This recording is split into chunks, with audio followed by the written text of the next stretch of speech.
যাবে। কাকাই কাকাই আমাকে একবার চেষ্টা করতে দিন কেন, একবার।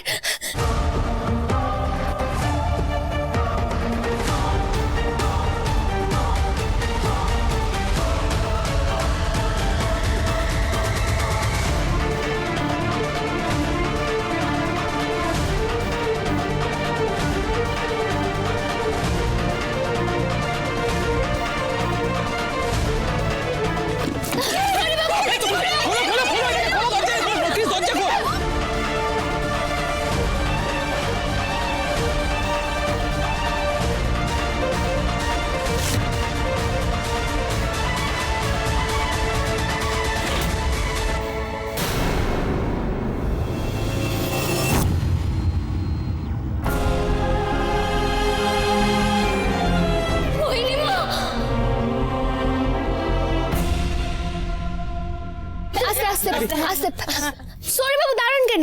এইভাবে লয়, ওনাকে পাশ ফিরিয়ে শোয়ান কেন? আর মাথাটা টেনে ধরে রাখুন, মাথার নিচে বালিশটা দেবেন লাই, বুঝলেন? চুপ করো তো, সারাক্ষণ কিসের কানে কাছে বিড় করে কিছু না কিছু অর্ডার দিতেই থাকে। চুপ করো, কিছু জানে না শোনে না, ভুলভাল কথা শত। মামি আমি যা বলছি জেনে বুঝেই বলছি কেন। আসলে আমাদের গ্রামে তো সবসময় এসে ডাক্তার বদ্যিটা পাওয়া যায় লাই, তখন এরকম ঘরোয়া টোটকা দিয়ে আমরা রোগীকে সারিয়ে তুলতাম কেন। সরি বাবু, আমি আপনাকে যেটা বলছি আপনি সেটাই করুন, বালিশটা দিন। অন্য বলেননি তুমি কি কোনো কারণে আমাদের উপর রেগে আছো মা? কেন আমাদের সংসারে বারবার এরকম বিপদ ঘনিয়ে আসে? কেন আসে মা?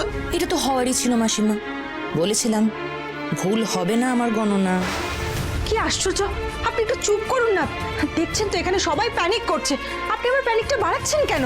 কাকুমনি বলছি যে ডাক্তার কতক্ষণে আসছেন, মানে আয়ুষ কিছু বললো তোমায়? হ্যাঁ এই তো আয়ুষ বলে এক্ষুনি আসছে। ওই তো, একটু সাইড দিন। তাড়াতাড়ি অক্সিজেন সিলিন্ডারটা রেডি করো, আমি ততক্ষণ স্যালাইনের চ্যানেলটা করছি।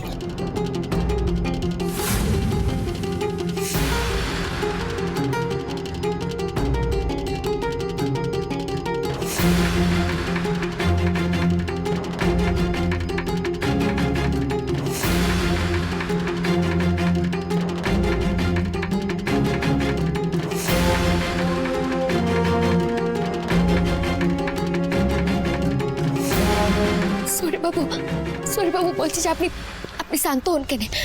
ডাক্তার বাবু বলছি যে মোহিনীমায়ের কিছু হবে না, তো উনি ঠিক হয়ে যাবেন তো? আমি তো আমার সাধ্যমতো চেষ্টা করছি, আপনারা প্লিজ একটু শান্ত হন, আর দয়া করে আপনারা সবাই একটু বাইরে যান প্লিজ। প্রয়োজন পড়লে আমি আবার ডেকে নেব।